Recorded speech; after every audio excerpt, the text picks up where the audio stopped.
So this past weekend, America celebrated the Big 250. David Muir did an ABC special on the event. I have a few opinions that I'd like to share. Check it out. Harbor. It was the signal of something, the chance of a new life, right here in America. In her nearly 140 years towering over the harbor, she has meant so many things to so many different people. And as we took in the view more than 300 feet up under a brilliant blue sky, we imagined the patchwork of faces coming into this country, a nation of immigrants to this day.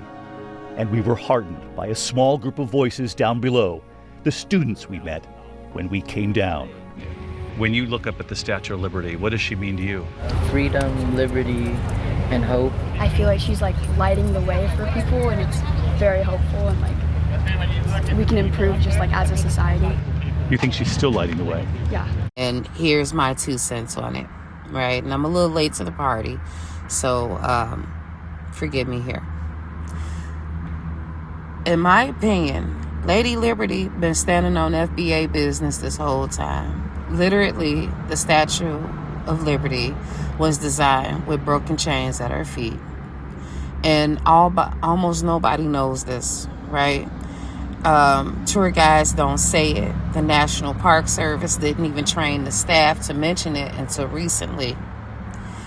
And when David Muir got rare access to the torch for ABC's 250th anniversary special that happened this week, he had to explain, well, not had to, but he had time to explain the copper thickness, the rivets, why she turns green, but not 1 second on the chains she's literally standing on.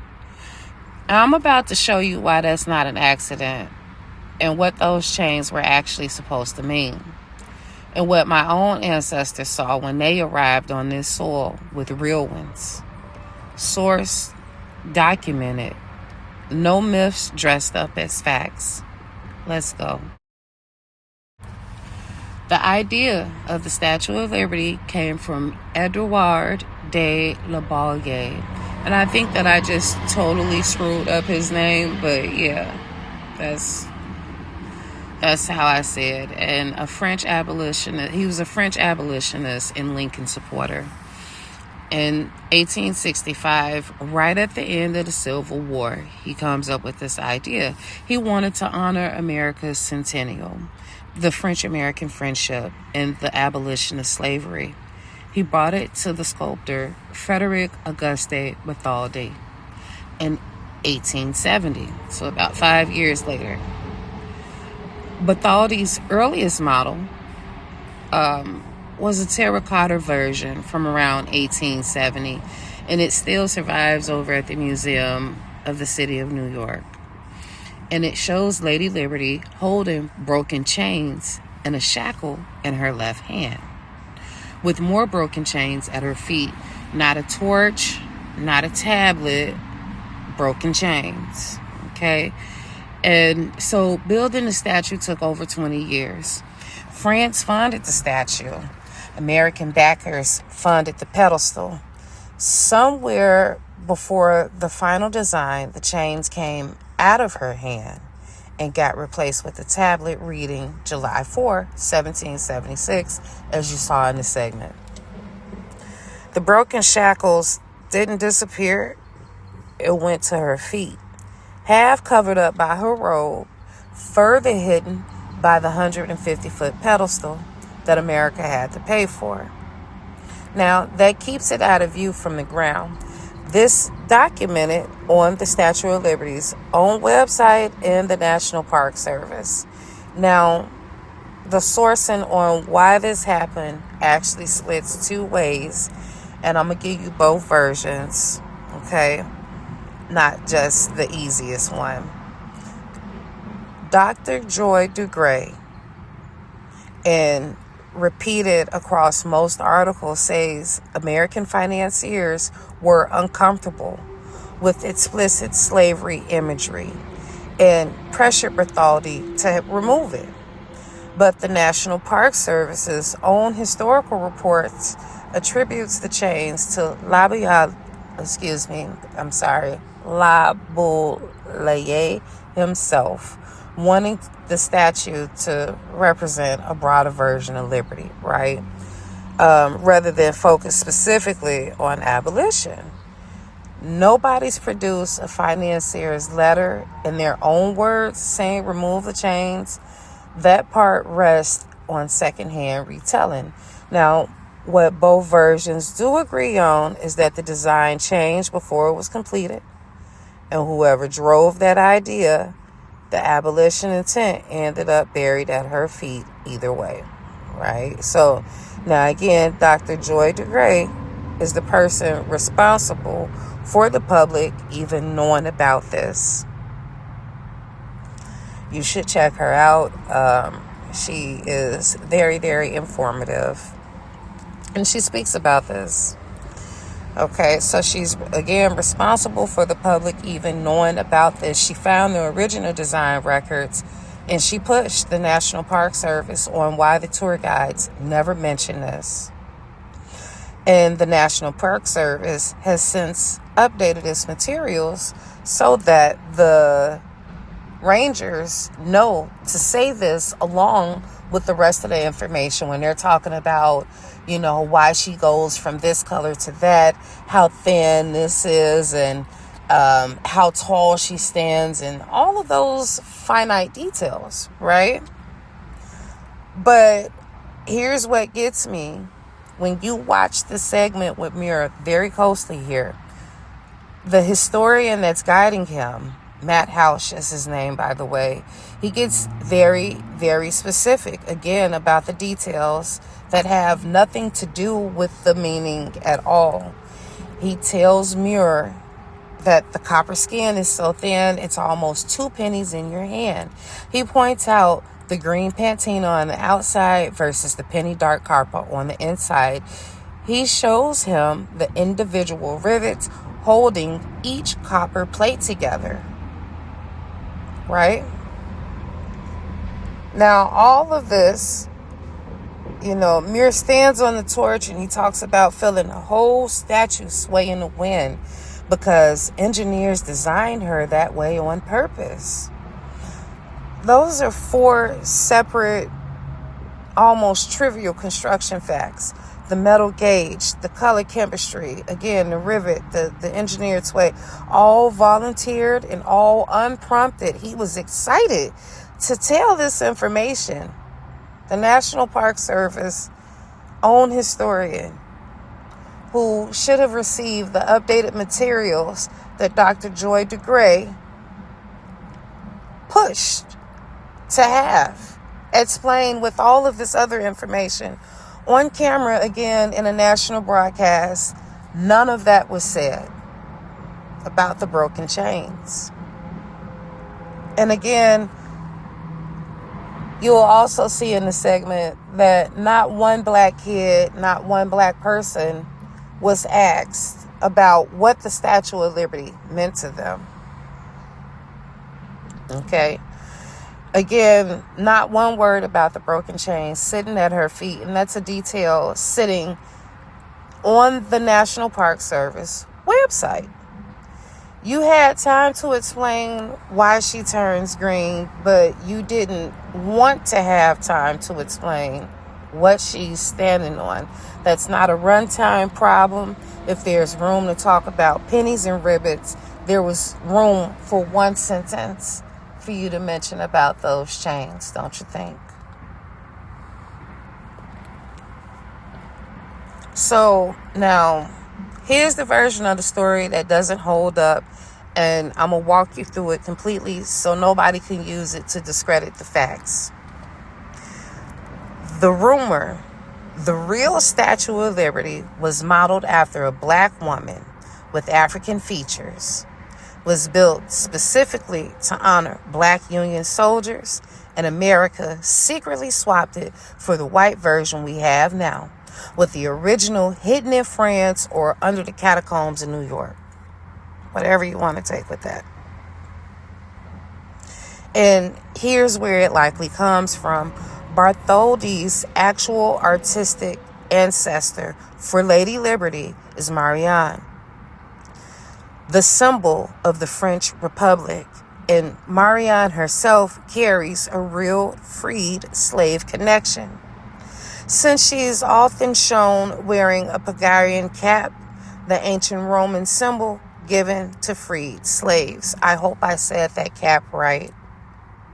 If I slaughtered it, I do apologize. But that's a real thread, and it's just tied to French symbolism, not a black model.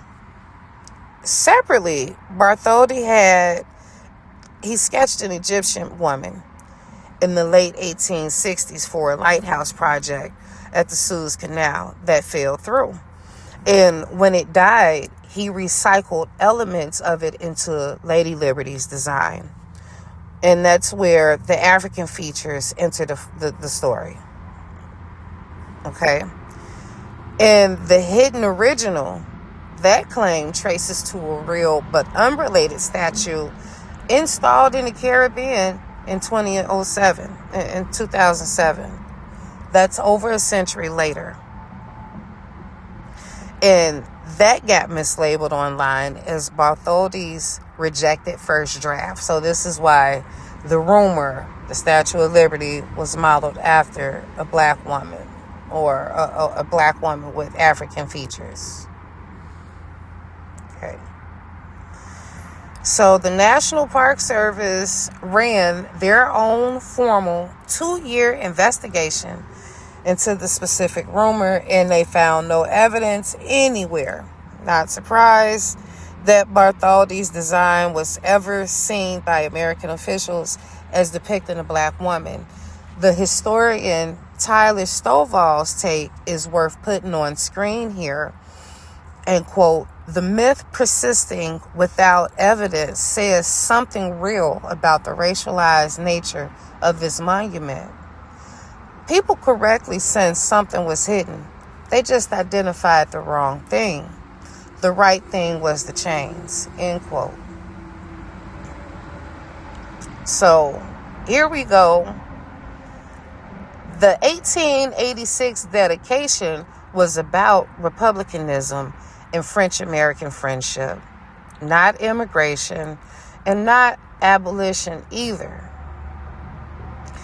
In 1883, the poet Emma Lazarus wrote The New Colossus for a pedestal fundraiser. Again, America had to pay for the pedestal. The French gave it free, and America had to pay for this pedestal. And so there's a fundraiser for it in 1883, and the poet Emma Lazarus wrote this poem, and it was so touching. It was read once, it was forgotten, and it wasn't really part of the dedication at all. Okay, it was just a poem that she read while she was there. Now, she dies a year later, and unknown for this poem, it sat buried until 1901. Her friend Georgina Schuler rediscovered it. And in 1903, 17 years after the statue went up, a plaque with the poem was finally mounted inside of the pedestal. Okay? And this is right as Ellis Island immigration hits its peak. 600,000 people in 1903 alone. It was 1 million each year by 1907. That meaning stuck because of the timing, not the original intent. When she's talking about, bring me your masses, you're tired, you're this, you're that. And here's how deep that meaning runs today. The National Park Service estimates that roughly 40% of all Americans can trace at least one ancestor back through Ellis Island. That's almost half the country with a direct personal, my great-great-grandma, my great-great-grandpa, my great-great whatever they have a connection to this statue's immigrant story. Not the original story, but the immigrant version. And you could go look at the comments under Mira's segment and you will see it play out in real time. Person after person naming the exact ancestor, the generation, the boat, the story that's passed down at the dinner table on the 4th of July, right? And that's real, and that's something that shouldn't be resentful, right? Nobody should be resentful for having those memories, those connections of who the fuck they are. But it's exactly that scale. The 40% of the country with a personal thread to this Ellis Island immigrant version. And that says, for me, it's deafening. It's very loud. That other 60%. See, my people don't have that version of coming through Ellis Island. They can't and don't have that comment to leave under that video. We got a boat story. It's just not one that's tagging anybody's ancestor's name under it. Right? Here's a part that should have been in every single one of these anniversary specials, and it never is. Chattel slavery and what became the United States starts being traced to August 1619 at Point Comfort, Virginia. Quote, 29, end quote, Africans, most likely Kimbandu-speaking people from the Kingdom of Ngondo in present-day Angola. I hope I said that right. If I said it wrong, I am sorry and I am trying. But the people of present-day Angola were brought ashore here after being seized, after being captured in the spoils of war over in Africa. They were marched to the coast and forced onto Portuguese slave ships. São João Bautista, and it was bound for Mexico. The English privateers attacked the ship and stole, we'll say, 60 of the captives, selling them instead to Virginia. So this whole thing about, well, blacks were selling their own people into slavery, it was a part of war. Many wars have went down this way. But this version of what happens to the people that are captives of those wars, this shit hit different. The other people got a chance to become citizens and become eventually assimilated and equally treated within their fucking communities. They were made to become a part of the community.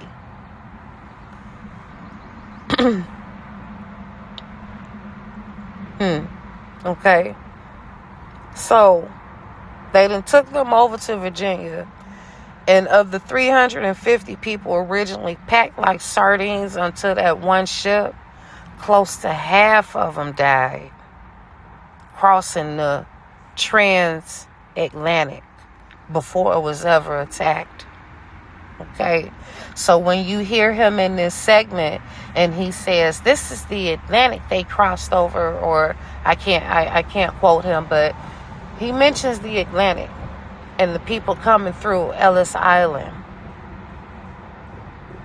That's the Middle Passage, the name for both the voyage and the system that moved millions of Africans across the ocean.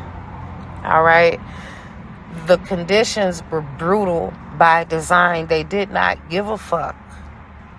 They did not care about people being chained together in cramped, unsanitary holds for 4 to 10 weeks. with minimum food and water, ranked with disease. The death rates are estimated by historians to be between 15 to 20% per trip, aka voyage. Some counts put the total Middle Passage deaths near 2 million people. I'm going to pause and interject that not everybody went willingly. I'm pretty sure you can figure that out. They were already being captured in war. And now they've been shipped off thinking that they were going to one type of master and had some whole different shit happen to them. And so in that what the fuck moment, yeah, they jumping off the boat. They are killing the slavers, and they are killing themselves if necessary. I would rather die before I go live whatever the fuck your ass got planned for me.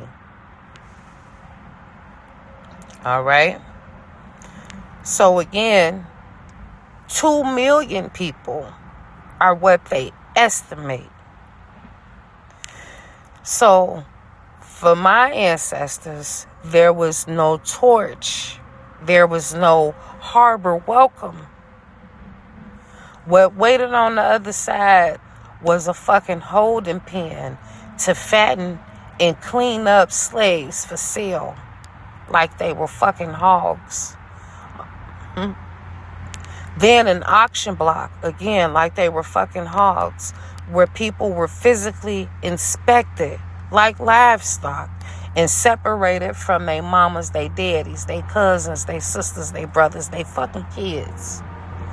Permanently, often to never see them again.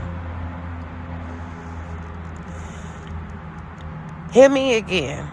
My ancestors were brought here at the bottom of a fucking boat.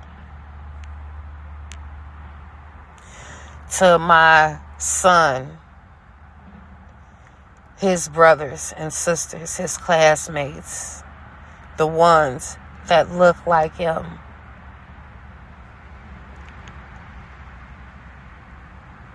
My Tamir Rices, Carmelo Anthony's. These are your Trayvon Martins. Okay. Our people came here at the bottom of a boat, shackled by the hand and feet. Mothers gave birth, menstruated. Humans had diarrhea, pissed, shit, vomited. Raped and beaten and victimized, male and female, old and young, at the bottom of a fucking boat. My ancestors, our ancestors, FBAs, were treated as less than 3/5 of a man and were given nothing for the torture they endured. Nothing. The last 140 years, never mind the torture that began in 1619 in Virginia. That 3/5 line, it isn't a figure of speech. Go read the first article of the U.S. Constitution, where it literally counted enslaved people as 3/5 of a person for the purposes of congressional representation and taxation, written into the founding document itself before the first Bill of Rights even existed. So when we talk about arrivals, we got two different type of arrivals to the same country. One of them gets a 300-foot monument, a poem, and a live ABC special. The other gets left out of the anniversary broadcast entirely. When you look at that segment, they skip over civil rights. We're just going to leave that out. But fuck that. Why are we even talking about that? Okay? Even though this statue that he's standing on, the design of it in part is to honor the ending, the abolition of slavery. The emancipation didn't end the reckoning. It just changed the shape of the shit. Okay? We went from being happy, good old lucky slaves to violent, brute people, according to them, their POV. So, in 1900, excuse me here. So, starting in 1900, lynching becomes this big ass thing to do for white people. It's their favorite pastime. Not making fucking apple pies and walking dogs. It's lynching black people. So, a black congressman, George Henry White, introduces the first federal anti-lynching bill. It died in committee. It's important for me to go back and point out, in 1900, there was a black congressman. So, blacks were very progressive. FBAs had it going the fuck on. Okay? So, George Henry White, congressman, introduces the first federal anti-lynching bill, and it died in committee. Over the next 122 years, more than 200 attempts were made to pass a federal anti-lynching law. How hard is it for y'all to understand? Black people don't like to be hanging by trees like strange fruit. Thank you, Billie Holiday. Right? So, 200 attempts were made to pass the federal anti-lynching law, and it didn't happen. 7 presidents personally asked Congress, could y'all stop this shit? And the Dyer bill passed the House in 1922, but then it died to a Senate filibuster.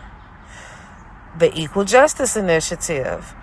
It has documented over 6,500 racial terror lynchings in the course of 75 years between 1865 and 1950. Did y'all hear that? My YNs that's listening, my young black men that's listening, are y'all hearing this shit? Over the course of 75 years, 6,500 racial terror lynchings. Okay, so, and the lynchings did not become a specific federal crime until March of 2022. Fucking 2 pandemics happened.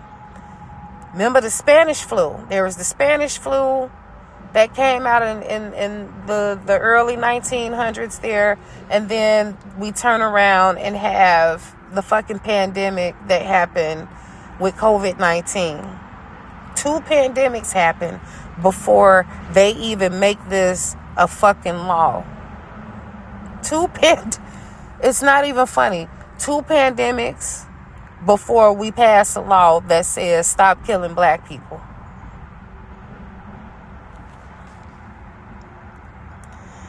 The law, okay, it was an act, and it was named after, God rest his soul, Emmett Till.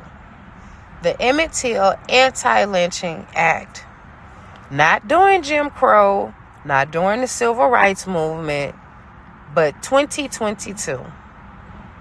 And I want you to sit with that name for a second, because Emmett Till was murdered in August of 1955. At the time, he was a 14-year-old boy, and he was brutally lynched in Mississippi for allegedly whistling at the white woman, Carol Jean Bryant. Bryant would go on to live her old ass life and die on her deathbed and say, you know what, I lied. My bad.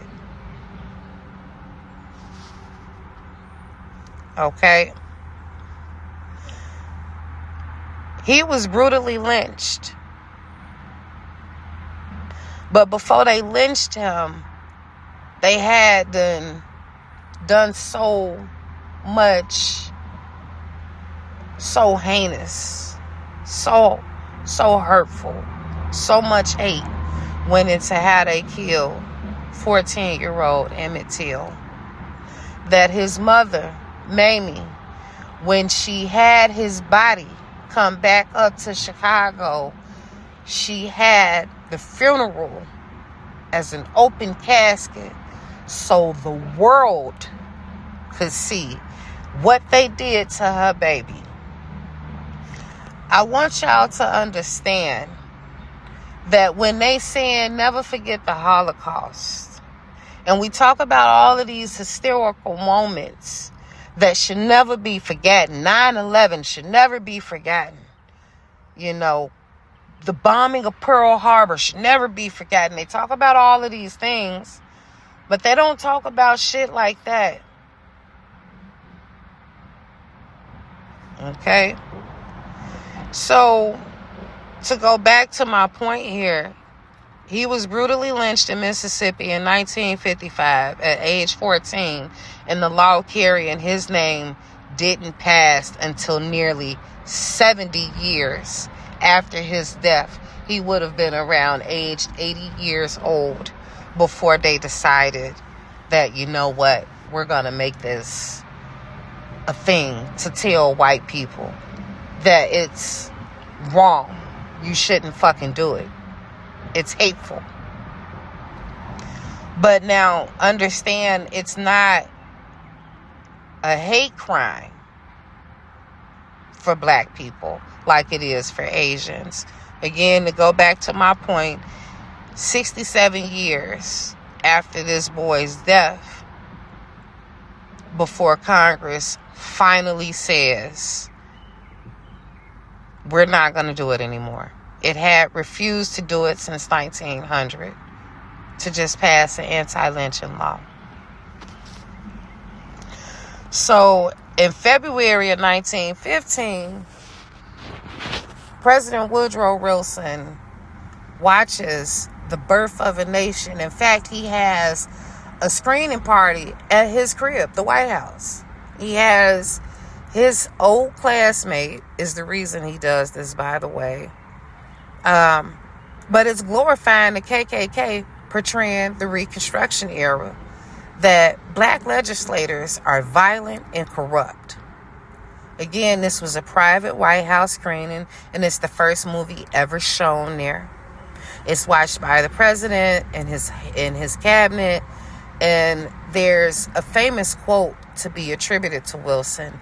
It's like writing history with lighting.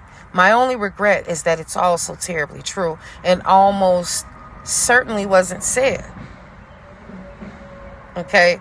It first comes out in print 22 years later. So this still is hidden truth. 22 years later, and Wilson's own presidential library says there's no solid evidence for it. I'm not giving you a fake quote. I'm telling you what's actually documented. Wilson agreed to the screening as a personal favor, again, to an old classmate, and the film used direct excerpts from Wilson's own writing on Reconstruction. And in 1918, he privately called it a very unfortunate production, meaning he knew what it was. He knew and understood that this was the fucking KKK recruiting.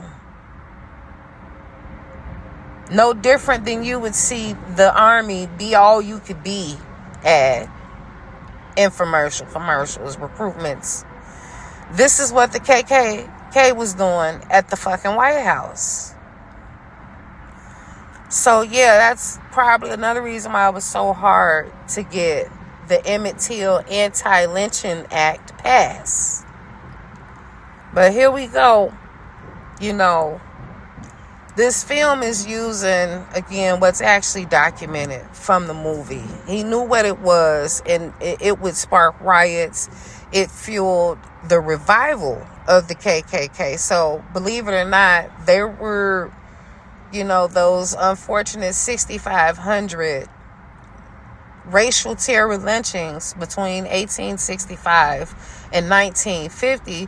And we're going to talk about W.E.B. Du Bois, but I also want to give credit to Miss Ida B. Wells, because shout out to her for asking the real hard questions. What were they doing? She was doing her journalism thing, and she wanted to know, because a lot of these lynchings were happening very heavy. We already know down south: Georgia, Louisiana, Alabama, South Carolina, Florida. 6,500 over 75 years. She has a book about it, and I want to give credit to her. So by the 1920s, the KKK has ramped up again, and W.E.B. Du Bois has documented more lynchings in 1915 than the previous decade. So from 1905 to 1915 didn't meet out the amount of lynchings. They asses went crazy, is what happened. Let's talk about Birmingham, 1963. How Commissioner Bull Connor, now he built a police K-9 unit years earlier, and this was specifically for crowd control. So during the Children's Crusade, it was a protest made largely of black school children, some as young as 6 years old. Connor ordered fire hoses turned on demonstrators at bark stripping force and set dogs loose on fleeing crowds. I chuckle because, again, they say never forget Pearl Harbor, never forget the Holocaust, never forget 9/11. These tragedies that have happened in history, human history. But they don't talk about shit like this. Over 3,000 people were arrested that week. Birmingham, 1963, when they're, going after these black school children. So now, Bloody Sunday happens in Selma, 1965. About 600 marchers were led by John Lewis and Hosea Williams, and they're crossing over the Edmund Pettus Bridge during this time, and they're demanding voting rights. Hear me again, y'all. 1965. So it's 100 fucking years later, and they still out here like, can we fucking be equal? Can y'all not hang us on trees? Can y'all, give us fair education? Can we get representation in fucking Congress? Can we get up there? Can we get more? Right? And this is all, again, I'm speaking on this because this was about Lady Liberty and how I viewed watching this segment and how we talk about America's Big 250. Okay, so going back to my point here, 1965, Bloody Sunday happens down in Selma, and they're fighting for voting rights. And this is in a country where black people were they're in a county, and their residents, half the population are black people, but only 2% of them are registered voters. So we trying to fix this shit, right? Remember I said that was counted, we were counted 3/5 people, 3/5 of a man, in order for Congress bitch asses to have representation and taxation. So 2% of registered voters, but made up half the population there. And state troopers gave them 2 minutes to disperse, right? But 1 minute and 5 seconds into it, troopers attacked them with billy clubs, bull whips, and tear gas, okay? This was so fucked up because they're actually out here fracturing skulls. They fractured John Lewis' skull. And over 50 people were hospitalized. And it's worth saying it plainly here.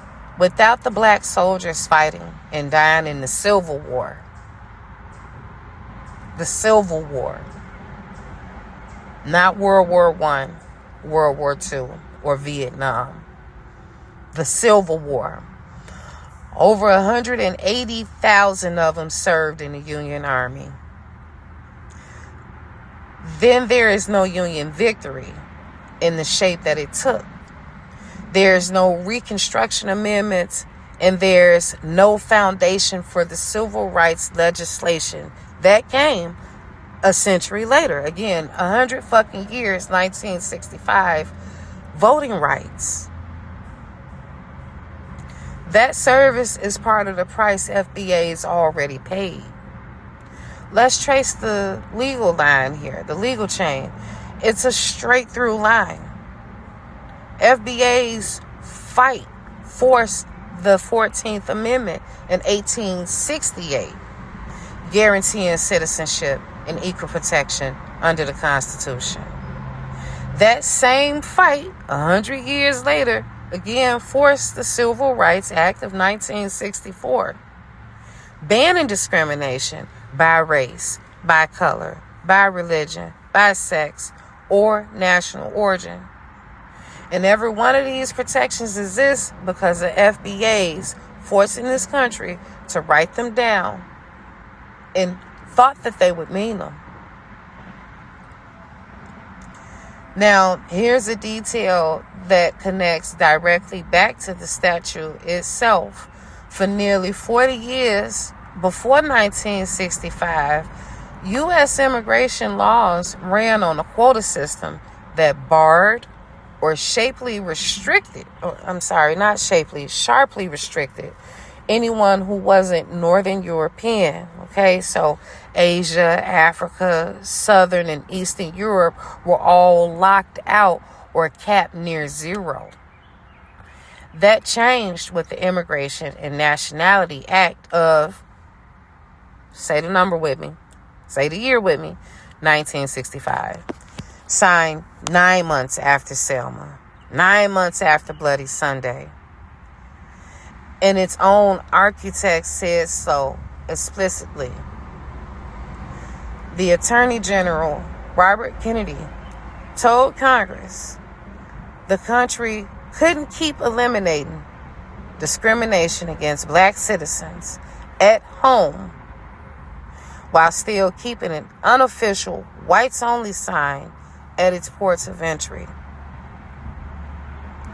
So understand that fighting in the Civil War, fighting in World War I, fighting in World War II, these soldiers was coming home and couldn't even get fucking food stamps. Food stamps was for white people. These people, our people, FBAs, were being enlisted in the war, being drafted into the war, being killed in the war, being shipped home, whether in body bags or physical. And they couldn't even get free housing, like how all of the other immigrants, when they came over, when they came through Ellis Island, all that whole pull yourself up by the bootstraps, they weren't getting put on. These other nationalities was. But the motherfuckers that was here, the foundational black Americans that were here, were going out and fighting for a fucking country and coming home to the ports. Soon as they got to shore, they were reminded, you ain't fucking welcome here either. So here we go. Again, Attorney General Kennedy tells Congress that they couldn't keep eliminating and discriminating against black people. So he pointed directly at the language of the 64 Civil Rights Act as the reason the immigration quotas had had to go to. All right. President Johnson signed that law at the base of the Statue of Liberty. So again, they have this whole conception around the Statue of Liberty about it representing freedom, about it representing, this liberty amongst Americans. And here we are. They have to go through this 100 years after the Emancipation, the Proclamation is signed to abolish slavery. The 14th Amendment, the 13th Amendment, the 14th Amendment, the 15th Amendment, right? So the diversity of immigrants this statue has welcomed since 1965. The whole reason people from Africa, Asian, Latin America can even tell an Ellis Island style story, right? They have this style of arrival today, and it exists because FBAs forced this country to confront its own discrimination, first in the Constitution, then in law and immigration, and it got swept up in the same reckoning. The statue's modern, more inclusive welcome is a downstream benefit of the Black Civil Rights Movement. Whether or not anyone standing at her torch wants to admit it. So, for me, here's why this isn't just history and we seeing it play out live in the courts today, right? The 14th Amendment was ratified in 1865, specifically to secure citizenship for free Black Americans. Reading, all persons born and naturalized in the United States and subject to the jurisdiction thereof are citizens.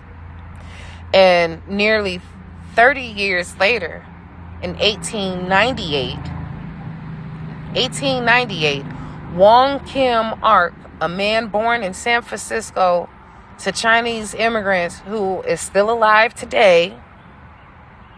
I'm sorry, he's not still alive today. Y'all know I'm overdoing it. Okay,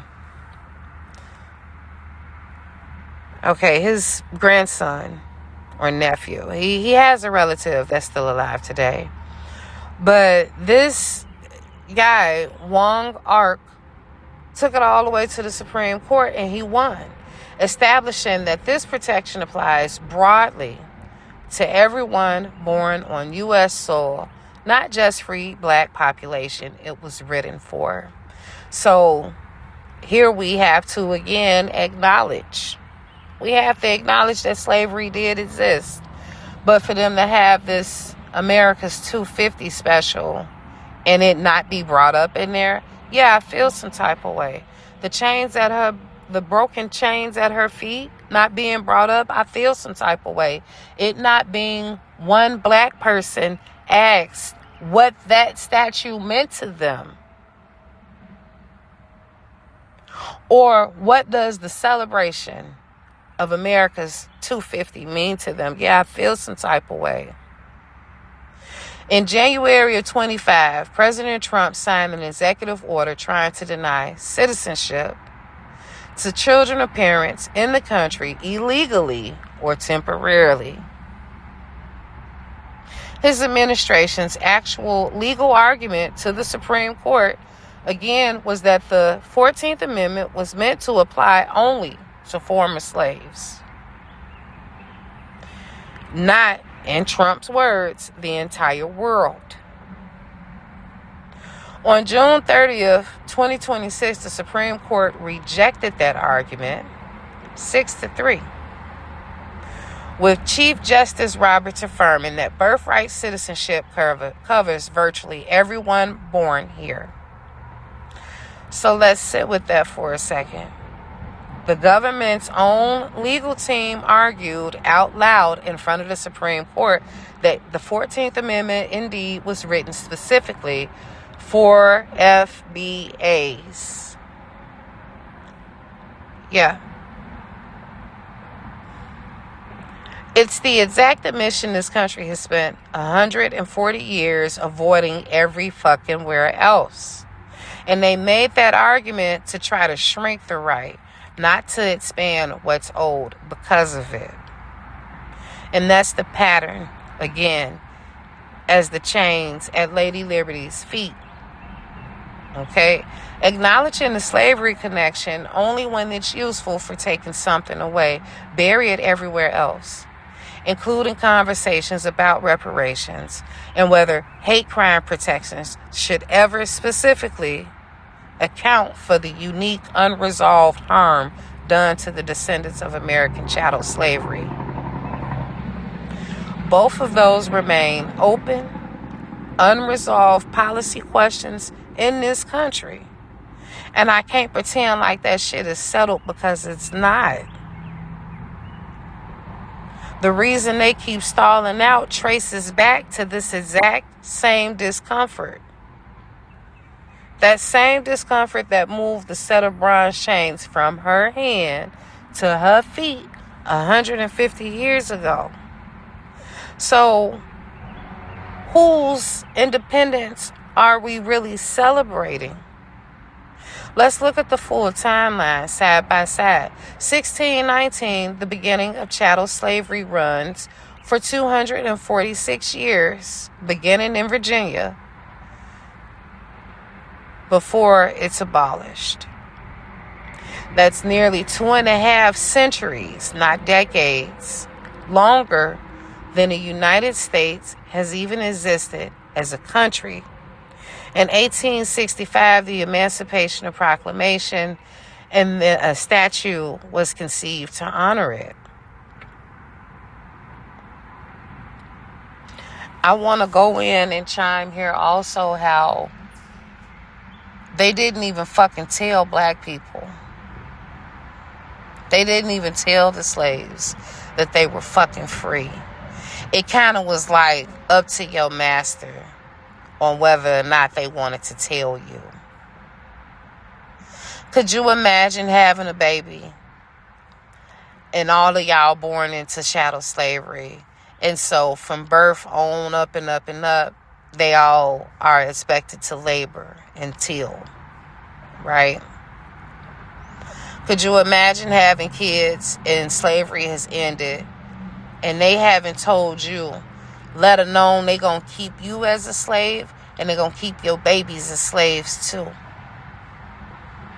Some of them had turned 12, 13, 14, 20, 23 years old. They were fucking grown. Born free, but was grown before they even knew that they were fucking born free. So again, they send a statue to honor the emancipation. In 1886, that statue goes up with its actual meaning already stripped and hidden at her feet. No. Don't put them chains in her hands. Put that shit down there.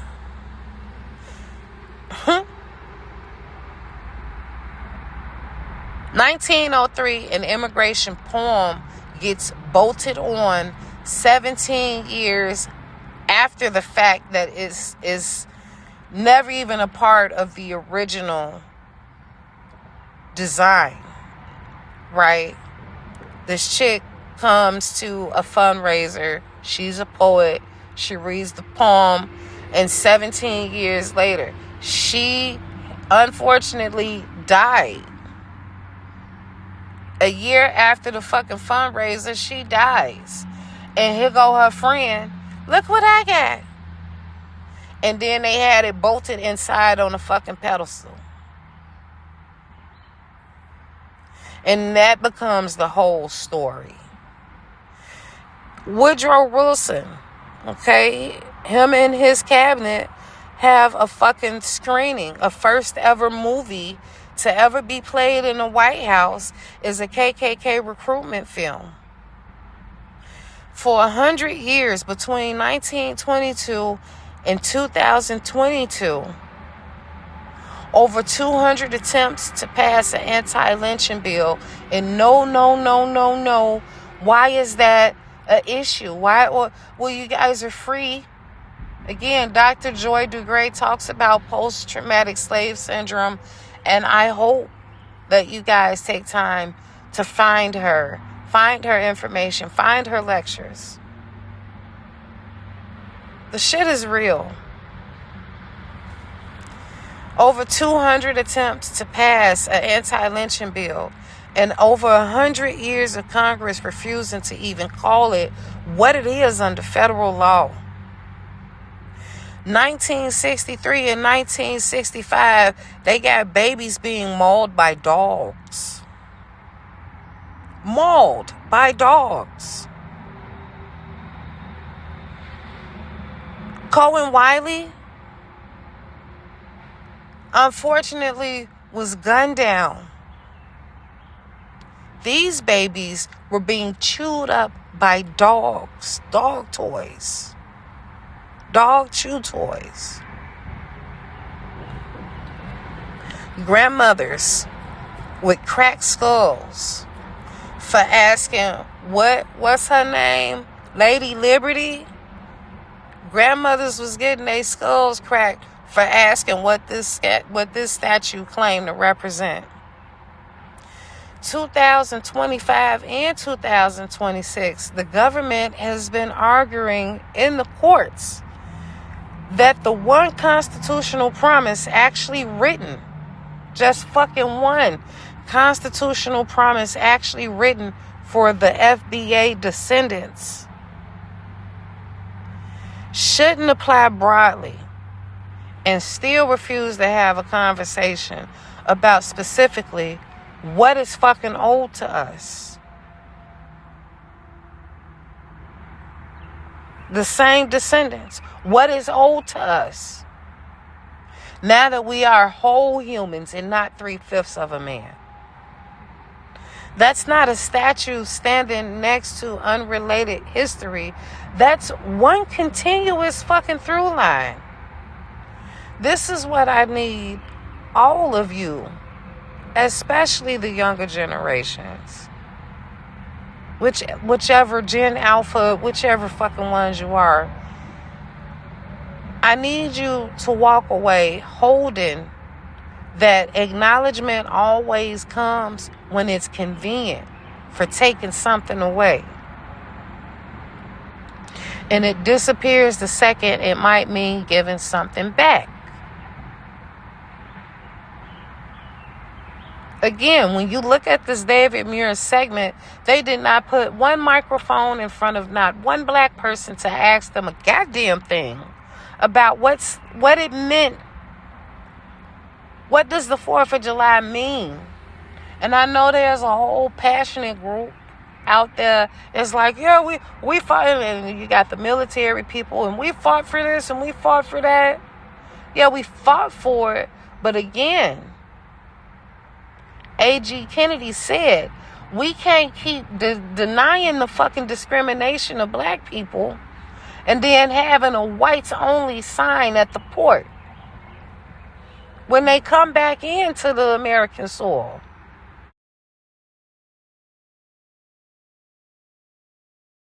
That shit is real. They will take something away. When it's convenient, they will take something away. And it'll disappear the moment it means giving something back. Oh yeah, we'll give you this, we'll give you that. The Democrats are a prime example of this shit.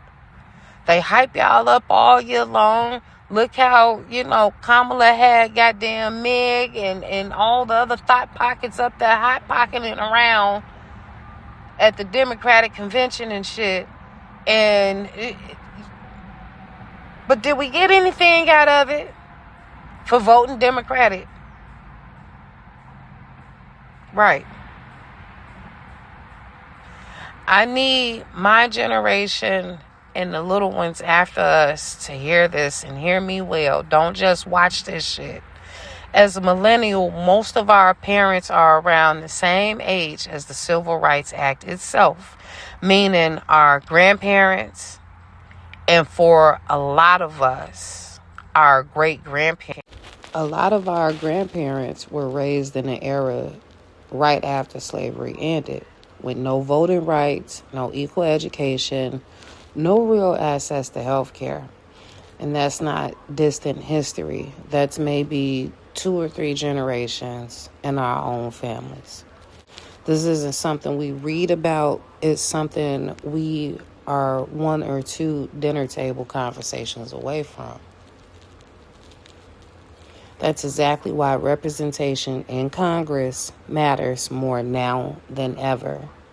The people who live without a vote are our own blood, close enough to touch. And we can't let that happen again.